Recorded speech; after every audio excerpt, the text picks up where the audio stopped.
anyaya ko mga kababayan, for our peace of mind, ano man ang gagawin natin pagkagising sa umaga o bago matulog sa gabi, let us talk to our Creator.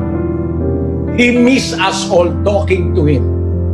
Because we often talk to our cell phone, to our gadgets, to television. We spend time practically 24 hours a day sometimes without talking to our God. Let us start talking to the Creator of our lives. And maybe He will be delighted knowing that we did not totally forget Him. We have not forgotten Him totally.